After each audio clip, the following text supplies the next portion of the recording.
It's Too Many Men on the Mic, presented by Netfront LLC. Now here's Coach Drew and Coach Jared.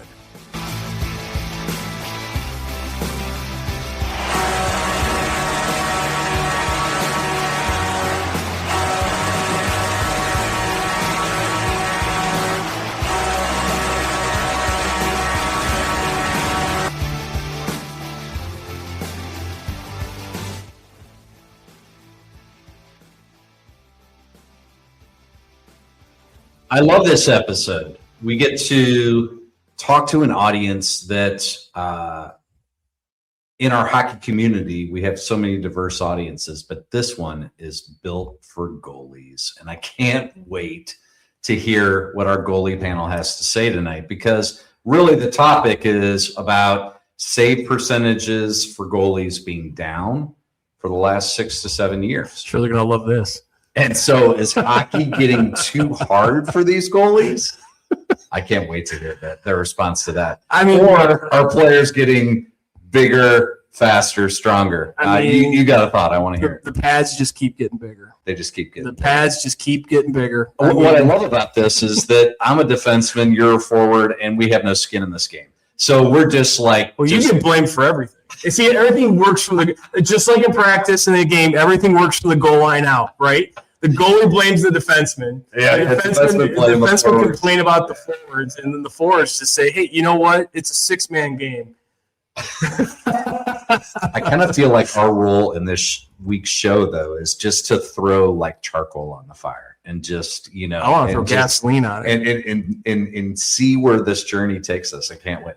Well, we've got a great panel of I would say an eclectic panel, but goaltenders are eclectic by nature. So, exactly. Anybody that signs up to say, hey, let's get vulcanized rubber pucks shot at me as fast as they can, and I'll try to defend a 24 square foot gaping hole, has got something, there's something going on there. But thank God for goaltenders. We couldn't win without them. They're like referees. We couldn't play the game without them. Well, you can. All right, hey Grant. Before we get started, where are you, Grant? Where's Grant? How does he feel about the? So Grant, I'm just curious. As a sports fan enthusiast, what are your thoughts on this? Goalie save percentage has been declining the last 6 to 7 years. Do you think the game's getting too hard for these goalies, or do you just think the players are getting bigger and stronger? What's your take? Players are too good. I think it's just like why ERA is going down and average is going down in the MLB. I think you're going to throw a baseball reference in here. It's all about equipment. Yeah. It's all about equipment. The skaters are too good. They're RVH, right? RVH. That's going to be a taboo discussion tonight. RVH. They can put the puck on it. I think that's the big thing is they're too skilled now. Well, I beg to differ. I'm not too skilled, and I still can't score. So, all right. Well, Grant, I think it's about time we brought in our panel of experts, goaltending experts. Let's go. I want to hear it. And so here we are. Look at this group. We've got I Am Disgruntled, a.k.a. Simon Lukey, who's a goalie father, which you figure if a guy grew up being a goalie, he would try to steer his kids away from that role. Right. Don't do it. We got Lexi Levy, who is a recently graduated goaltender, probably more talent than all of us around this table and around this combined. And then Tim Balis, former goaltender and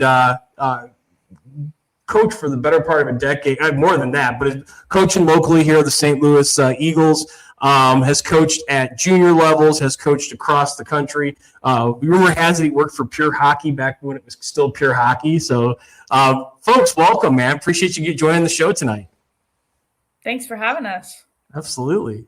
I can't wait to dig into this because as we talked about in the intro, I'm a defenseman. I don't have any skin in this game. Actually, I'm the goalie's friend. I'm trying to stop the shots from getting to you.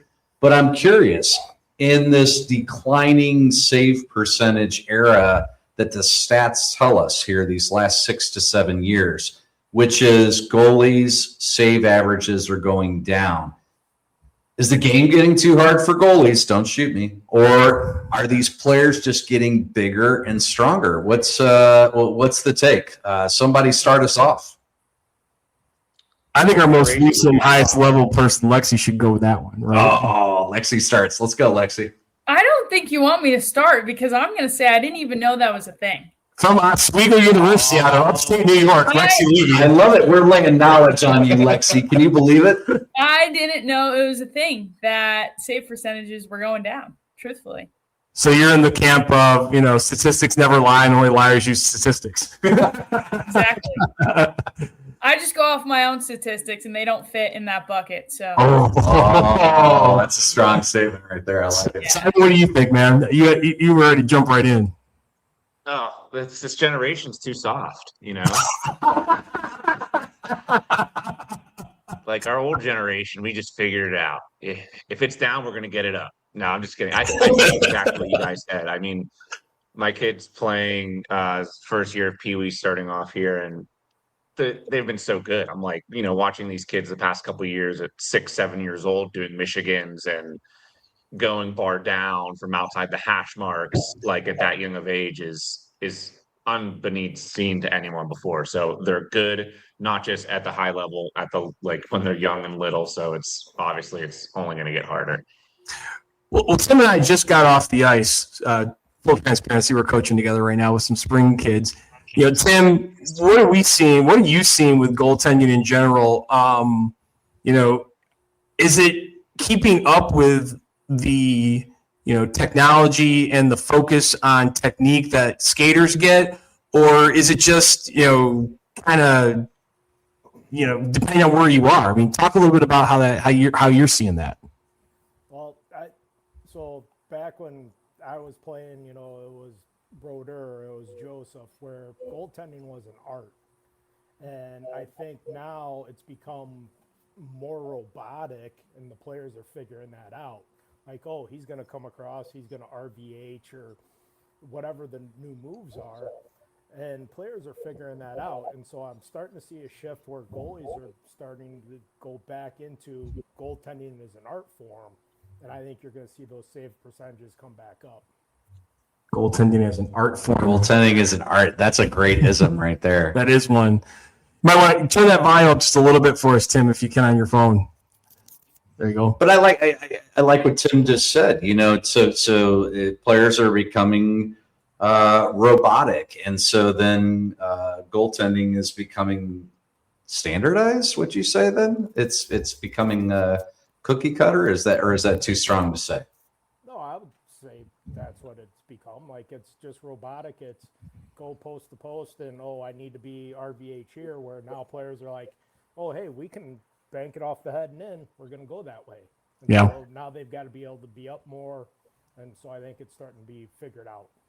I can just feel Lexi's blood pressure going up right now. Vasilevsky. And I feel like she's got a lot of things to say right now. Lexi, you add on to this. What do you think about that? I do think that players, it's starting to trickle down from the NHL, right? They're getting a lot more creative, kind of what Tim said on banking it off the head. That didn't really used to be a thing. Forwards would get the puck and just kind of rip it and hope and pray that it would go in. But now so many kids are watching and practicing all these crazy moves that we haven't really seen before until the last couple of years. I do also think that their gear, the sticks, are just unbelievable.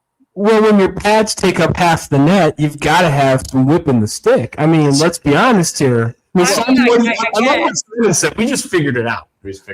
Right? True.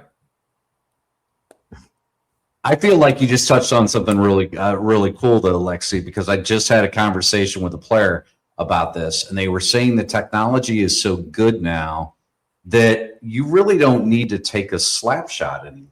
That's right. You can have a snapshot, maybe even a wrister, a wicked wrister, and get the same kind of impact. So are you seeing that? Less winding up, less choppers from the blue lines and more sneaky kind of shots? Yeah, for sure. And even on the girls' side of it, right, we don't have the release that guys do. But with the new technology, it's starting to get better. Yeah. They don't take near as much time as they used to release the puck. Well, Drew wanted to go right for the jugular with the statistics and get under all the goaltender skin here, which is a great technique if you wanna try and get a goalie off his or her game. But let's go back to the beginning here. I mean, we've got 3 folks here who at some point in their lives decided they wanted to play goaltender, and I want to really hear from Simon as a goalie dad. You must have loved it, and you must have. I would say you survived it. Tell us a little bit about your story, and when you decided to put the pillows on, man. Talk about that and why. I grew up in Pittsburgh, and we were too poor to play ice hockey, so I played ball hockey at the YMCA. It was where I first started, and I think I remember, like, I don't come from a hockey family at all, and the first game I ever played forward, I had to buy a helmet for me. And they bought me a goalie helmet. So I was running around out there with I remember an all blue helmet and playing forward with a goalie helmet. And then so like the next game, they're like, hey, like you should just play goalie. Like, and I put on, I don't know if anyone remembers those Milek pads with the plastic and the plastic straps and the foam. And I put those on and a baseball chest protector and pretty much like a baseball mitt. And I remember I played goalie and I never looked back. And I never started ice hockey till I was 13. I never ice skated till I was 12. I just played ball hockey. And actually, like in Pittsburgh, it's like very competitive. They call it deck hockey. Yeah. Got to play in Canada and Florida, everywhere for it. But then, wanted to go to the next level and tried out my 7th grade year for the freshman team. And they're like, yeah, you can't skate. They're like, you know how to play goalie, but you can't skate. They're like, come back next year and learn how to skate. So it took a whole year to learn how to skate, and then came back the next year and then pretty much rode the pine all through high school.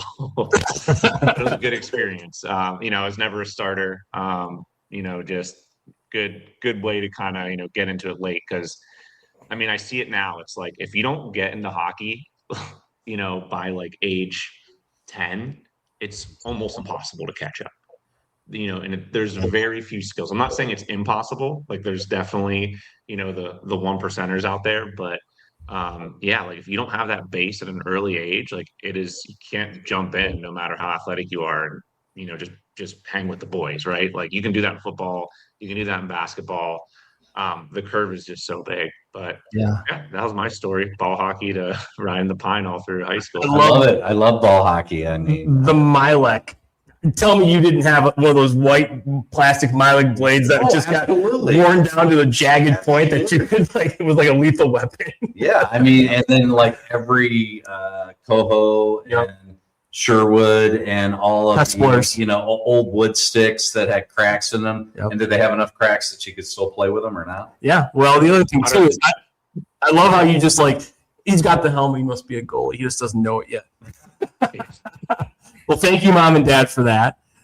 Tim, I don't know why I haven't asked you this yet, but tell me, what was the story on you becoming a goaltender? It was just one day in practice. They're like, hey, we don't have a goalie. Do you want to give it a try? And I said, sure. Upset my poor mom into a tizzy who'd go through a bag of licorice a game. Started off like that. It was pretty bad. My one buddy's dad, who was bald, he's like, if I wasn't bald, I'd be bald because of the way you play. And, just kept going and stuck with it and, played. And, especially with the way they do hockey today, I think I wouldn't have made it to where I did because I kept moving up. So I played back when they had mites. I played mite house and then squirt B and then Pee Wee A and then Bantam Double A and each of those jumps, and ended up playing a year up at St. Mary's in Minnesota, where 4th, 5th goalie. So didn't see much time. Played most of my games with the JV, and then I always joke I went to college to get smart and stop having people shoot pucks at me.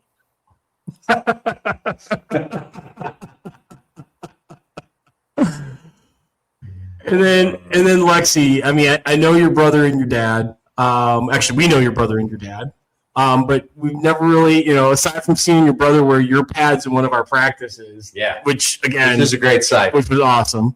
Tell us a little bit about how you got into being a goaltender. It's not really a great story. I just wanted a cool helmet. And that was that.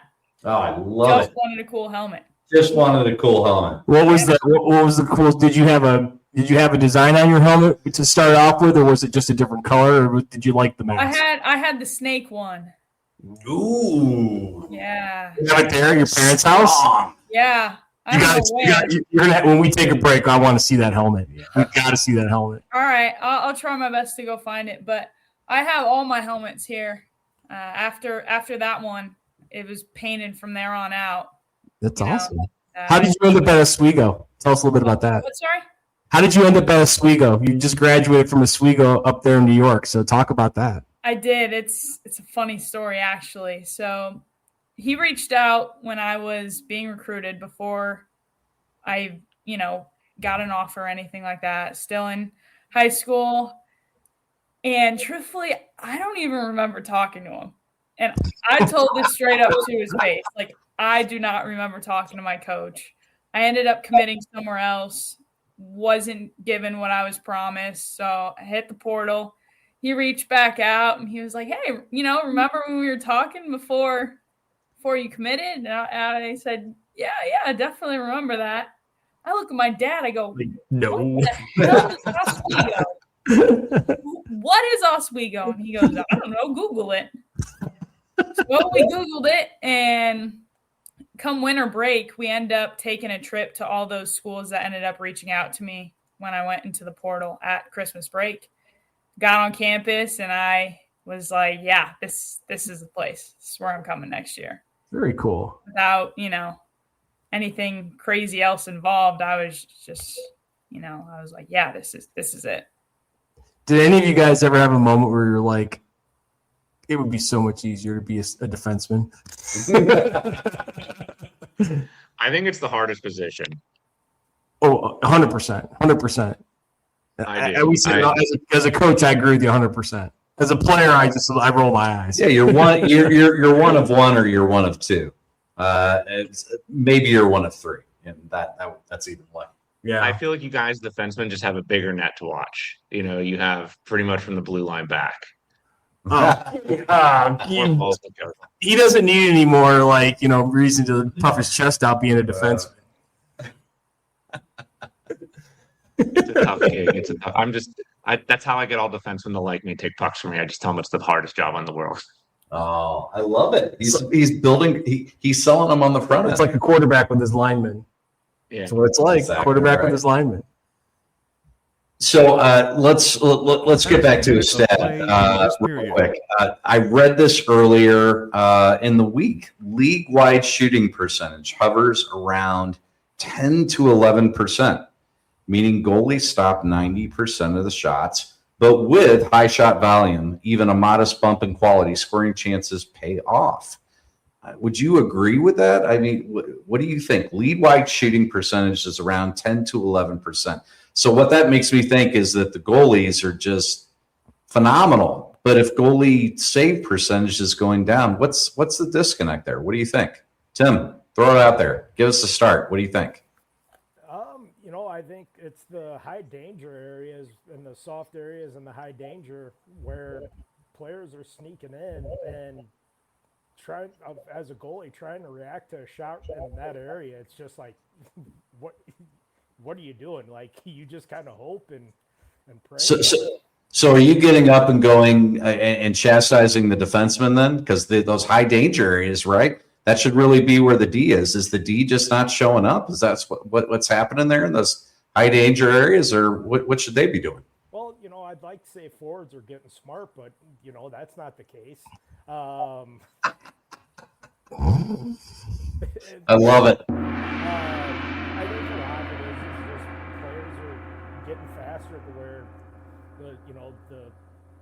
your first center back is not being able to get down there and help.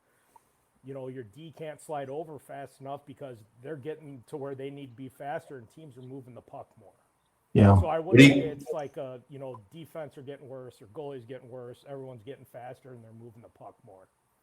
Lexi, is it just the defenseman had too big of a sandwich at lunch? What is it? Should they be moving quicker in front of the net? Should we be going, come on, D? Yes and no. I think a lot of times the defensemen are starting to get more puck focused, and the forwards are recognizing and can find empty space. Right. I feel like Jared's got something to say about that. I mean, watching a puck, it's like watching the game. Should be checking your shoulders. Should be moving to where you think the puck's going to be next. Puck watching. Especially, and I also think beyond just the opposing forwards, the opposing defense are now joining the rush. You're seeing, slash plays down the middle. You're seeing scissor plays across along the boards. You're seeing, this concept of surfing, which is not hanging 10. It's where that weak side defenseman surfs across because the strong side defenseman's coming down. All this technical stuff that's probably going to make everybody's head who doesn't know kind of spin. But it's really become a 5-man offensive set or 5-woman offensive set. And that's to Tim's point where you got that soft area and back door. And if you've got puck watching defensemen instead of puck hawking defensemen, then you're gonna see a lot more opportunities there. Simon, what do you think? Help us out here. Give us some perspective. I mean, when you brought that up, I don't know if you guys, if you watched the Sabres Canadiens game last night. Oh yes. The last 2-3 minutes of the Sabres defense, I think they made 20 saves. It was like they were down a man. The goalie was pulled and they were smothering the Canadians. It was like they couldn't get a shot on the goalie if they tried. And I was like, wow. I was like, what? Just it was like the buy-in every single way. Not just, the D-men, the offensemen. Everyone was just we're not letting a shot getting through. So I mean, Logan Stanley and Luke Shen were great ads on that Buffalo D line. 2 big bodies, lots of block shots last night. Great point. We got to take a quick break to pay a few bills. So we're gonna, if you guys are all good, we'll take about a 2-minute break here. Have a quick live ad read. We'll come back and talk a little bit more about the mental side of goaltending and again, what drives success. So don't go anywhere. We'll be right back.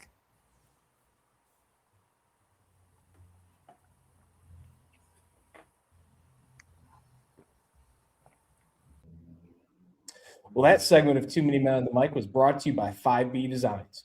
St. Louis hockey families and business leaders, if you need custom gear that stands out and stands for something, it's time to meet 5B Designs. Founded by Shannon Brahini, a proud St. Louis mom and entrepreneur, 5B Designs is a woman-owned small business that brings purpose to custom apparel. Whether you're suiting up your youth or high school hockey team or leveling up your company's branded swag, 5B delivers top-notch quality with a personal touch. You need a team store? No problem. Corporate polos or event giveaways, they've got you covered. 5B makes it easy with fast turnaround, flexible service, and designs your players or employees will love to wear. Check them out at stores.inksoft.com/5B Designs. That's the word 5. And if you're watching on our YouTube feed, go ahead and scan the QR code in the top right corner of your screen and see what great gear and great service looks like.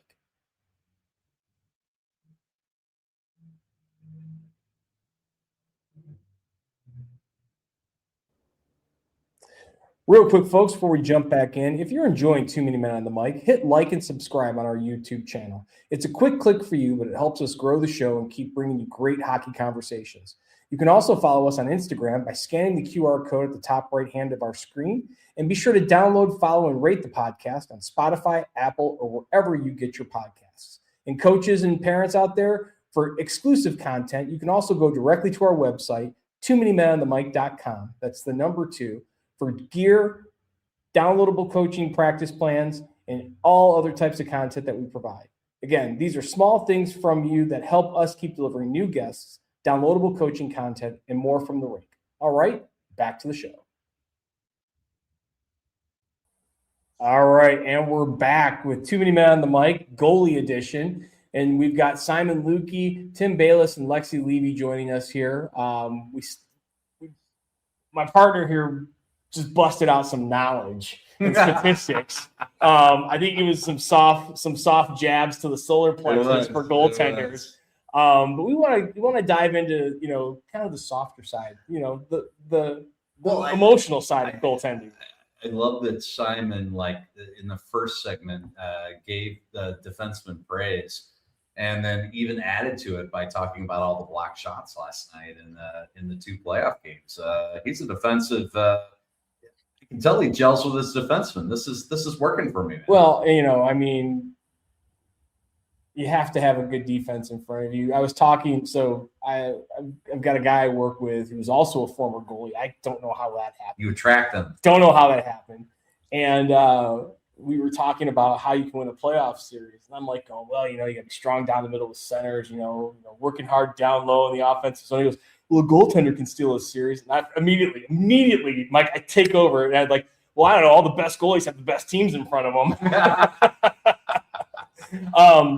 But let's go back to a little bit of that, that conversation of becoming a goaltender. And each of you, as you progressed, you got more challenge.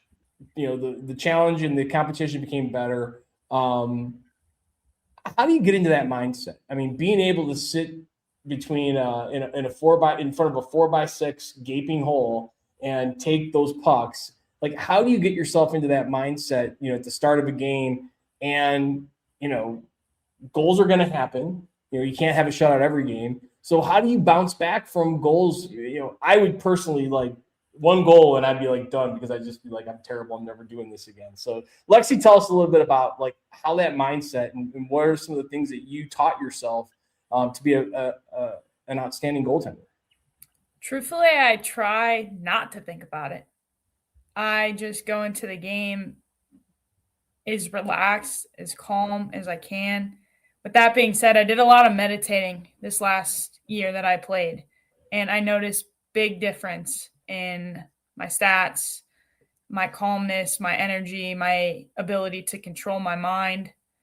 And I just kind of went out there and played and let my ability take control. And if something were to happen, I would just remind myself, hey, you've been a goalie for 12 years. You're exactly where you're supposed to be. If you didn't have the talent, if you didn't have the skills, you wouldn't be in net right now. So falling back on what I knew was important to me. I love it. I love The Presence. It's also a great album by Led Zeppelin. Yes. But The Presence, do you have a mantra in your meditation? Do you have a over and over again, something that you say in your head, something that really dials you in? What is it during the meditative state that gets you there?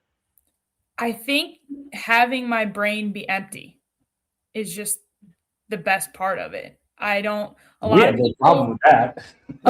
people cannot shut their brain off. Genuinely, there's always a thought, there's always something running in their mind. For me, I can sit in silence without a thought in my mind.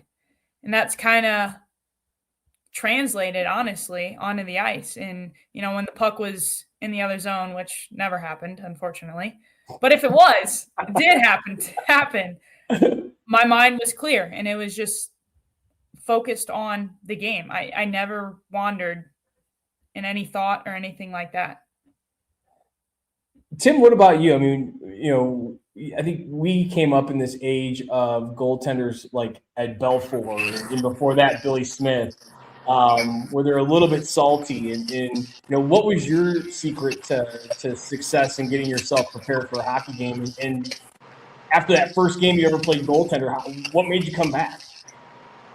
After the first game, I didn't do well. My mom's like, let's go get donuts. And so that's how she got me back in the net. But getting older, it was just coming up with a routine to reset after it.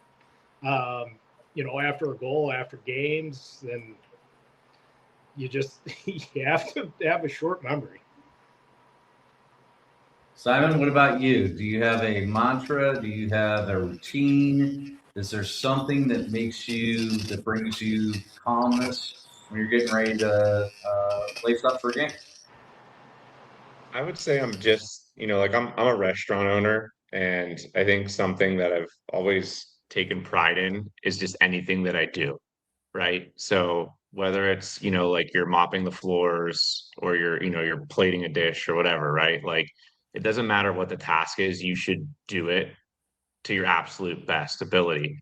And so like, I always remember that. I'm like, it doesn't matter if we're winning 10-0 or we're losing 10-0. Like, I'm taking every play, every next shot the best I can, right? Like, it doesn't matter how tired I am, like, for whatever, right? Like, whatever the situation is, I'm doing everything the best I can. It doesn't matter what happened before. It's just one thing at a time, the best I can. And I think that's always just been my mantra, and it keeps it loose. I mean, I'm giving you a soft clap right here. Oh, there it is. Yes. Let's deliver it. Taking that into account, I think that's 3 very balanced. I know. Very I balanced. They're all different. That's fantastic. Very balanced approaches to being successful. Putting yourself in the parent, and obviously, Simon, you are a current parent of a goalie, but how do you communicate with goalie parents on how to, one, bring their anxiety level down and be a little bit more, I guess calm, maybe the best way to say it, or like, how would you talk to parents who their kid comes to them and says, "Hey, I want to try goalie"? Like, what are some things that, knowing what you all know as playing that position and coaching and having relationships with your own parents, what would be some things that you would, counsel those parents on and talk to them about? Jump in. Go ahead, Simon. Let's just run it back let's just throw it back around the boards the opposite way. So I feel like I have a lot to say about it. Like, for starters, like, I can't sit next to my wife at games because she's like the meme. She's like, the children, like, she's just screaming erratically, right? And so like, I just like to watch the game. And so I like to say, it just depends on your personality, right? Like, if you are like my wife and you are stressful, probably not the best position for your kid, right? Because it's a lot of stress. But it's also, it comes with its rewards too, right? Like, because when it happens, it's a beautiful thing to watch, and you're just, it's amazing, right? But I think it like being a goalie, you have to be like a goalie parent. You can never get too high, you can never get too low. As much as it's your kid, when it's their worst game, like, you can't get too low, and when it's their best game, you can't get too high. It's, after every game, the only thing we ever talk about, we're like, hey, like, how, like, reaction, right? How was your reaction? That's what we focus on so much. Like, how was your reaction? How was your effort? Those are the only 2 things you can control, right? Like, other than that, like, there's so many things that we can only control those things in the game. And that's like really has been like our focus the past couple of years is, we've been going through the motions of, just like, 10-year-old kids. So it's, it's tough.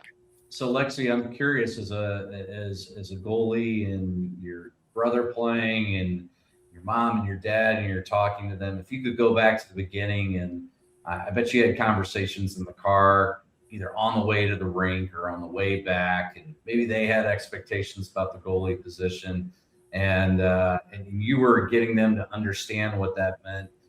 If you could go back now and talk to your parents and maybe a parent of a current youth hockey goalie, just at the beginning of that journey, what would you say? Any good knowledge to share? I think it's a tough question, because sitting here, I've kind of been pondering what in the future, if my kid ever says I want to play goalie, if I say yes or no. My parents told me back in the day, absolutely not. No. Like, they were stubborn for 2 years. No. And your dad's a coach. Yeah, he is. And then a spring season came along, and they're like, all right, whatever, try it. Well, no going back now. Yes, I love it. My mom did not watch me play any AAA games, any college games. She only came to my high school games. So she was a fan from the couch. She, didn't keep up. She expected a call after the game. My dad was at every single game. Mm-hmm. He liked it, but he said it was stressful. But going back to your question, it's hard, because I think I'd like for my kid to try it. But at the same time, if he or she were to walk away, I'd be like, oh, you're not mentally tough. Like, get outside, get in the mud, do push-ups. So I don't know as a parent if I could handle them walking away from. She's already capping on her non-existent child. I love it. I love it. So That's either you're going to great try answer. it and you're going to stick with it because you're going to be mentally tough and that's what you do, or you're just not going to try it at all. Well, I love that, but I also love what Tim said earlier about his mom giving him donuts to stay at it. So I got to hear some stories about, and Tim has had plenty of parents that have, I guess, been under his wing as he's coached their children. And obviously he's coached at least 2 goalies every year, sometimes more. Talk a little bit about those type of conversations that you've had. We can, the names can change to protect the innocent, but talk about some of those goalie parent counseling sessions that you've probably had over the years. Oh, you're on mute. Yeah. You're on mute, Tim. There you go. It goes from, hey, look, it's a team game. Goalie is the toughest position. It's the only position where if you screw up, a red light goes on. The forward can miss, the D can miss, but if you miss, the red light goes on. So it's got to get through everyone to get to you. And so, those games where everyone doesn't have it, it happens and it can be bad. But the games when everyone has it, that's a lot of times they're like, oh, the goalie played great. And it's like, well, everyone played great. It's a team game. And so I think too many people look at it as like it is a lonely position, but it's still a team sport. It's a great way to put it. Well said. And I like that, isn't it? It's the only you mess up the red light goes on, can't you? You messed up the red light goes on. Yeah. Well, it is funny because we were doing a drill today. I'll let people behind the scenes. And I just kept telling them, if I was getting on the forwards, if I didn't like what I'd see, I'd just blow it dead and have the next group go so they're getting all mad. But, could you imagine, you don't like what I see, there's no other goalie to put in there. It's that's right. So you got to pump those folks up. And really, I think it's the parents after the game. Those car ride homes, I think you want to make sure that those are as positive as possible. Well, but I like where you're going there, Tim, because you're talking about being a team, but also it's mentally challenging, right? You're the only position where the light flips off. So right back at you. Do you think our game of hockey has become more mentally difficult for goalies than physically difficult? What would you say there? Yeah, I definitely say it's more mentally difficult to play. And, as science gets better and, goalies are able to describe what their flow state is. And if they can get into a flow state in the game, that's going to help them out. But trying to be able to get there consistently when, as they're going up the ranks, you introduce slap shots and then there's checking. So there's all sorts of distractions. Then you introduce crowds in high school and college and, they get louder and they get bigger and there's more distractions. So to get in that flow state and to be mentally tough is especially difficult now. Simon, what do you think? As I get older, physically is definitely harder. That's for sure. The hips, the knees just aren't the same. But I think it's true. It's I think as an older goaltender, you learn how to get in your flow and your routines and the things you need to do, and physically it gets harder. And I see, I was never able to do the splits as a kid, and my kid's splitting all over the place, but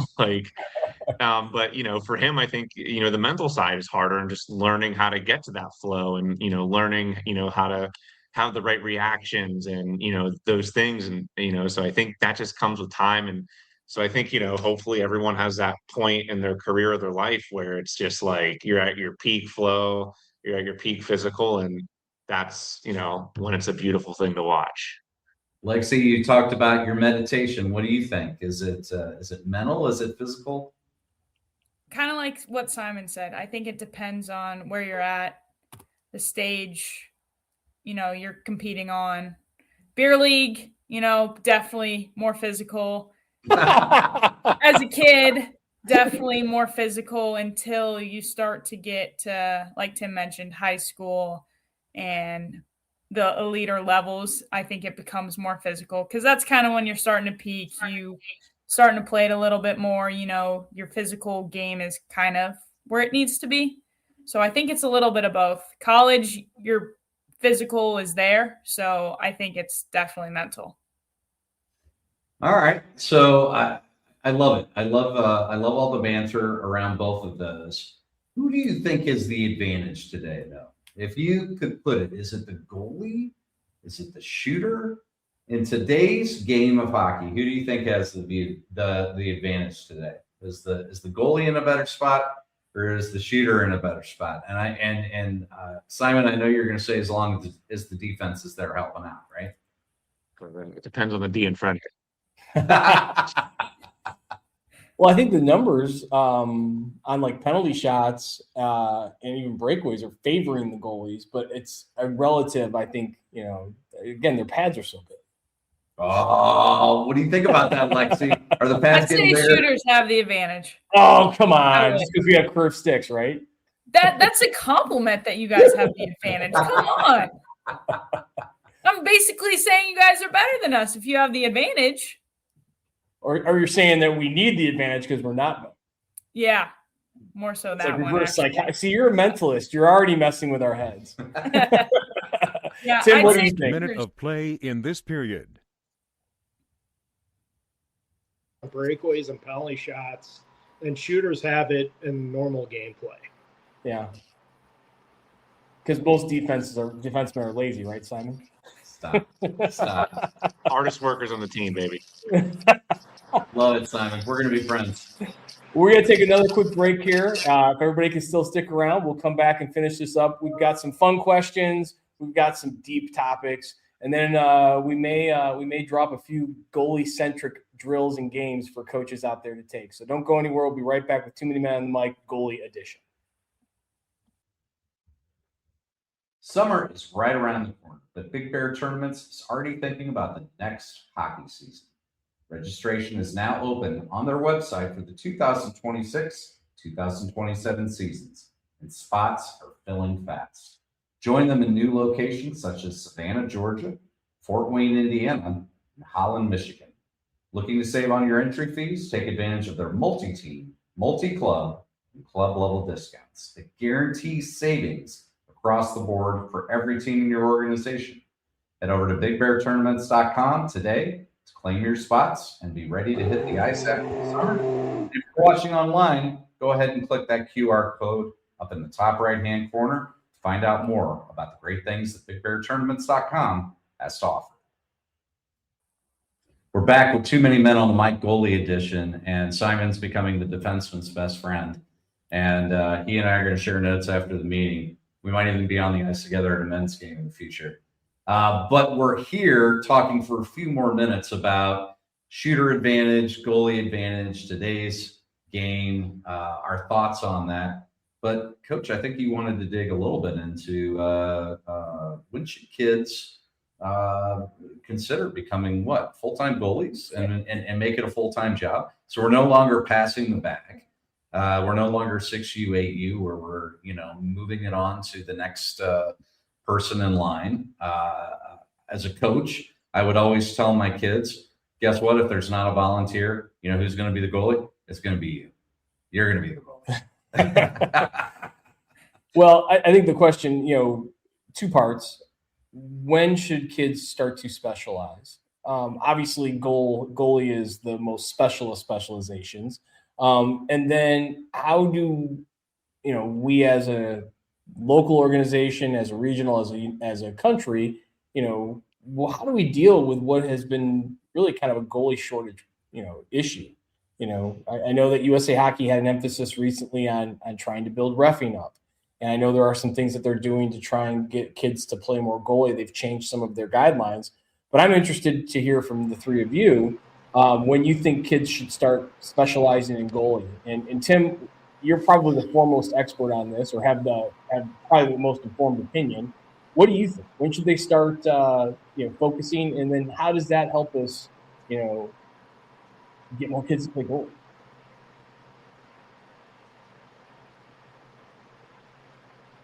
Tim, you hear us? You with us? Tim, Sir? can you hear us? Tim, can you hear us?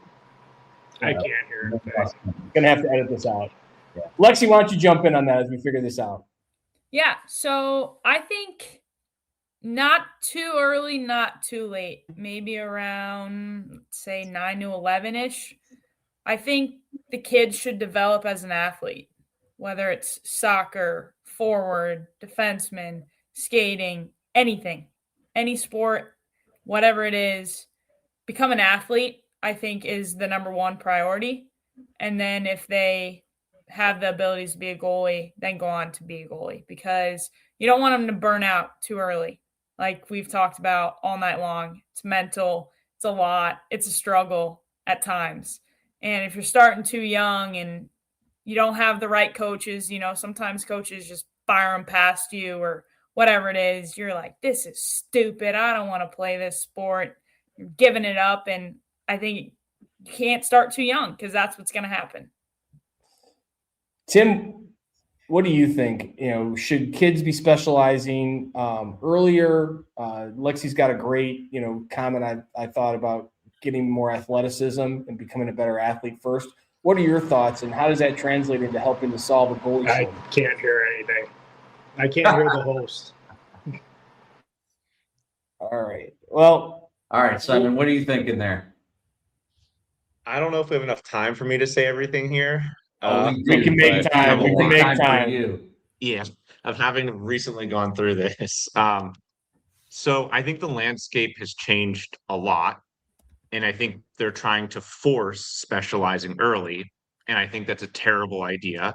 Kids should learn how to skate, and at a young age, the only way you're going to learn how to skate is without goalie equipment that's too big for you and being out on the ice, not in a crease. But at the same time, it's getting competitive so early.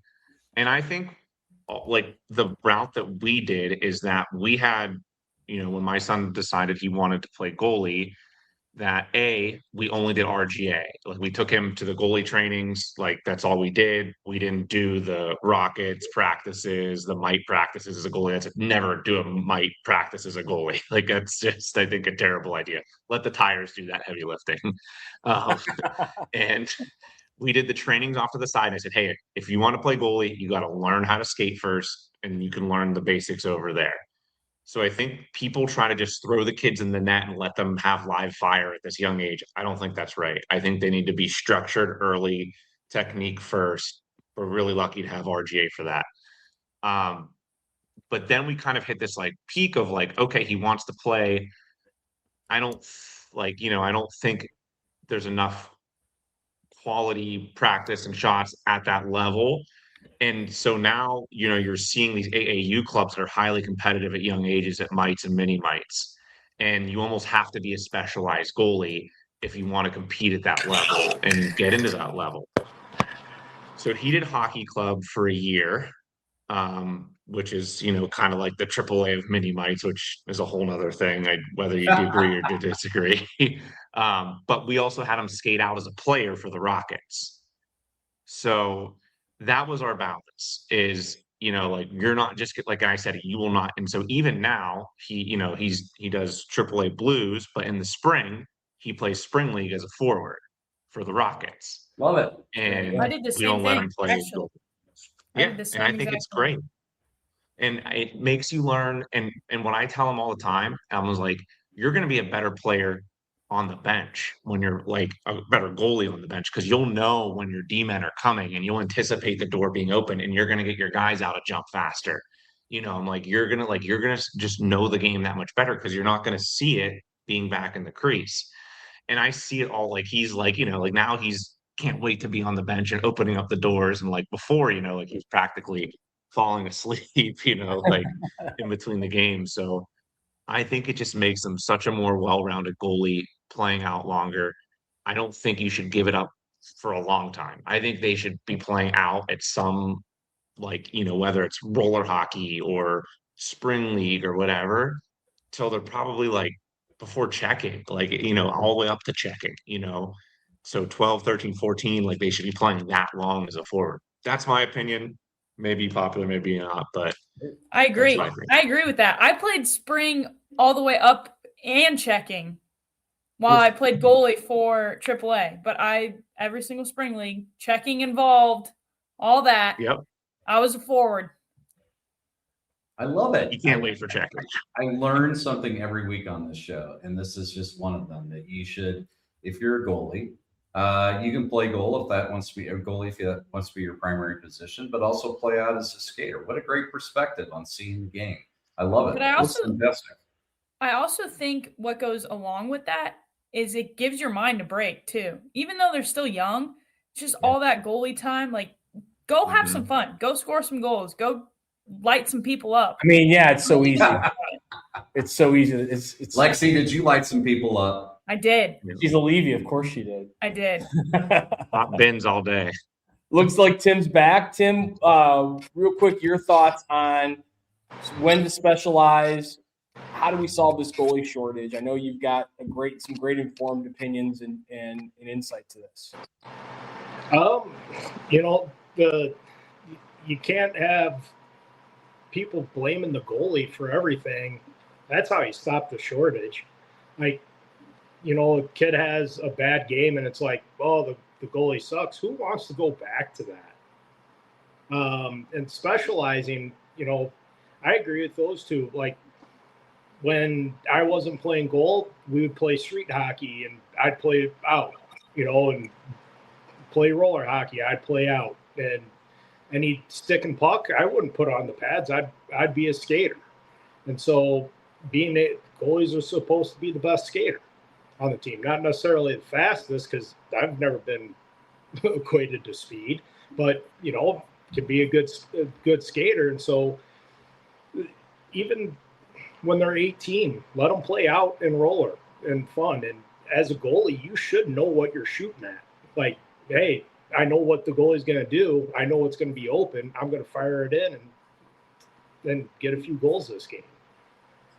You make a great point. And as a coach, and I know you do an excellent job of this, after every game, no matter the outcome, the first thing we talk about is thanking and pumping our goalie up. Yep. Because I think if you're lucky, you've got two in the locker room. Most nights we have one, and so you want to make sure they keep playing. And I think that's a great point. It's like, and I think Simon mentioned this earlier, it's a team game. And so, being positive, even in the face of the outcome. I mean, let's not focus on the outcomes. Let's focus on the journey and having fun. And I love that mentality. But it also sounds like it takes a village. There's an ism. There it is. There it is. There's the ism of the night. It takes a village. And if we're going to solve this goalie issue, it's going to take all of us, coaches, parents, forwards, defensemen, hockey players. So that's where my mindset is. Well, we got time for one more. So let's end it with a hypothetical. With today's shooters, do you think, as goalies, would today's shooters score on legends like Dominic Hasek and Martin Brodeur more often? Or do you think those guys would still dominate? Jump in, Tim. I know you're dying on this one. Let's go. Oh, I think the older goalies would save more just because they aren't as predictable. Like Brodeur, not going down a butterfly, but doing a pad save to the left to kick the rebound out to the corner. Just the pure athletic ability, I think, gets them there. What do you think, Lexi? You're the most new age goalie of the three. Right. So what do you think? What do you think? Tim makes a good point, but I'm going to go the other way. I love it. Honestly. So Tim's paddle down, stand up goalie. You're RVH all the way. I mean, well, yeah, but also it's like you think Wayne Gretzky can score on Jordan Binnington? No, like he's the greatest hockey player in all of NHL. All of the world. We got Wayno's here. Wayno's here. He begs to disagree with you. Yeah, look, that's okay. That's our Instagram short right there. Simon, what do you think? All right. Before I give my answer, I'll give you a good story. Well, you grew up with Ken. You grew up with Tom Barrasso and Ken Reggett as your goaltenders in Pittsburgh, right? So Yeah, Frank, some feisty boys right there. Petrangelo, who's Petrangelo's uncle. Yes. So I, being a restaurateur, had the privilege of catering for the Blues for 15 years. We've done all their lunches, practices, all the stuff. So I'm always down in the locker room with the boys. And a couple years ago, when we had Thomas Grice as our other goalie, right? And one practice, all the boys came in just talking about the shootout they had at the end and how he was saving everything. And they're on the locker room talking about it. And they're like, how did you were so dialed in today? What do you do that's different? And because him and Benner were talking. Grice never looks at the puck. He just watches the shooter's eyes. And it blew Bennington's mind. And he was like, what? You don't look at the puck? He was like, nope, I just watched their eyes. He was couldn't believe it. And it's you're you can just see, right? And I was old school and new school, right? Right there. And it and I was like, I can't believe that worked. He saved every person on the team, right? You're just unbelievable. But I'm a mixed bag. I think it's true. I think it's definitely a move that I like to give sometimes is making the shooters think they have something and take it away, right? You kind of play that mind game with them. I think what Tim said, the mix is good. I think they would get scored on more because their pads are so small. But ultimately, I think the style and they're leather and they get waterlogged for today's shooters. Yeah. Well, there's a million other things we could talk about here. I do want to end on one last topic before we go to our drill draw, and I think each of you is an expert on this. Why did you fall in love with playing goalie? Lexi, let's start with you. I am a young woman now, I guess, that just loves adrenaline. I love the pressure. I eat it up. Playing Ladue Hockey High School, absolutely loved rival fans chanting my name, hard time, loved it. I excelled and I ate it up. So I loved the pressure. I loved, having control of everything and being the one that could really dictate the game. What about you, Tim? Besides the donuts that your mom gave you to keep going. Mute. Got to unmute. Oh, unmute. It was more just, the team aspect, because you start playing for your teammates and you become this brotherhood as you play. It's you don't want to let them down. And so that's what drove me. Love that. Simon, what about you? I think I'm definitely in the boat of Lexi of I love being the pressure cooker. The higher the stakes, the better. That gets the juices flowing for sure. But I ultimately really like that that guy in front of me, that defenseman who I love so much and is such an athlete and a great player, knows that I got his back. Right? This is terrible. That if he misses that play, because that forward is out there slacking, cherry picking. This is going to be the highest rated defensemanship ever. That I got his back, So I that's really it. It's kind of a mix between the two. It's that guy in front of you knows that you got his back, and I want that pressure. Give it to me. Well, let's have a little fun before we go here. We're gonna finish up with our segment, the drill draw. But before we do, let's go ahead and talk a little bit about our forthcoming partner, Drift Hockey. So our drill draw here is powered by Drift Hockey, and we're in the process of formalizing a great partnership with Drift Hockey. It's an all-in-one hockey tool where we're able to work with your team schedules, rosters, messaging, statistics, videos. We use it at Ladue, and we're big proponents of it. We're helping to develop some of the new features. So check out Drift Hockey. Go ahead and click that QR code in the right-hand corner of your screen to get a free trial version. And Brian Dolan, the founder of Drift Hockey, is always looking for great feedback. So be an early adopter and help with the development of a great tool that we're very excited to be using. But get ready to watch it in action. Absolutely. Get ready to watch it in action. So we're going to bring our friends back in here. There we go. All right, Tim, let's let me figure out what am I doing here. I've got to bring in. You got to bring in the. Got to bring in my screen. Screen. And we're gonna do some drill. We're gonna do some drill draw for helping out that's not what we want. There we go. So if everybody can see my screen here, got a little bit of library here of great coaches from around the country and around St. Louis and around the world, actually helping us put together some repository. There's a word, or some would call library of great small area games and drills for practices. But Tim, why don't you go ahead and kind of walk me through how to set the ice up here, and let's have a little fun here with these drills. All right. So the first one is, I call it breakaway puck protect, and basically you move the net, not in the crease, just so you can split the ice in half. Right here. Yeah, perfect.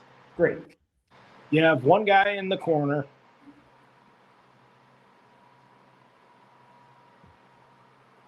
Right around here.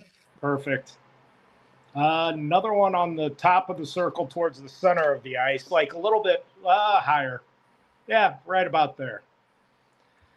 And then you can put a mark or a cone directly across from the player up top. We use tires. Right here. Yep. Good. So the player starts with the puck in the corner, skates up the boards. Wait, we have a goalie in net, right, Tim? We have Yes. a goalie in net, right? Yes. Well, I think the forwards would like shooting on the open net. It is the goalie show. Let's put a goalie in net. Make him a different color. There you go. All right, so player in the corner skates with the puck to start. All right, let's do that. Oh, shoot. Hold on. All right, so now we've got skate with puck. Yep. So skates up towards the tire, rounds the tire, makes a pass to that other player. I love how Drift Hockey has all the options. All right, now that player one touches it back to him and chases him on a breakaway. Ooh, I like that. One touch back. And we'll chase it on a breakaway. Gotta have a good first step if you're player two.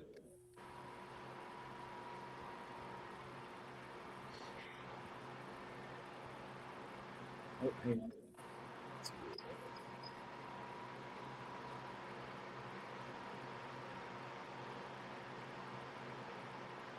That like that? Perfect. All right. Yeah, perfect, coach. All right, what's our next one? Next one is the triangle game. Okay. So you could run it on the other side of the ice, net in the same spot. Right here? Yes. And we got a goaltender. Got to put a goalie in. We'll make this one red. For our friends in Kirkwood. All right.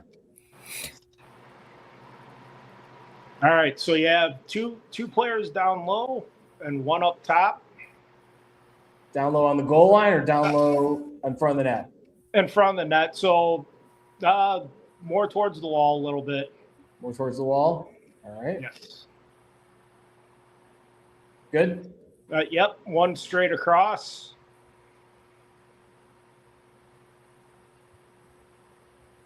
Right here? Perfect.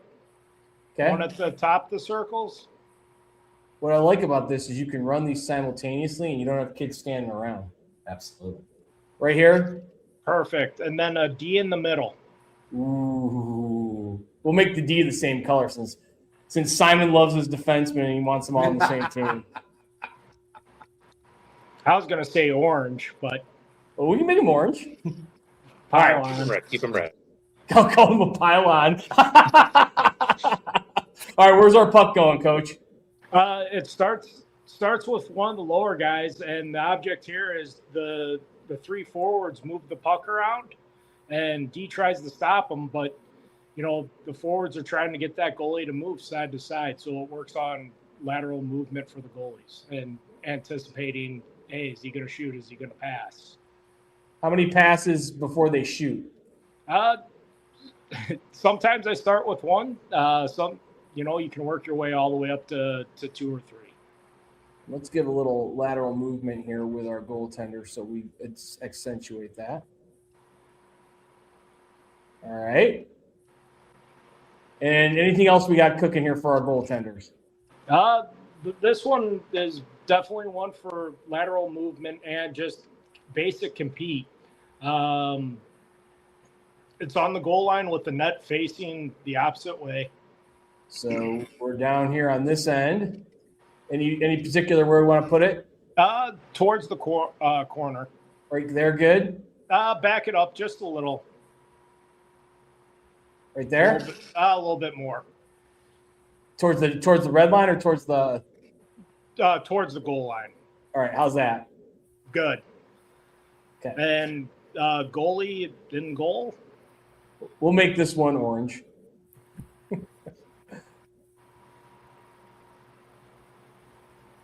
Goalie's in net.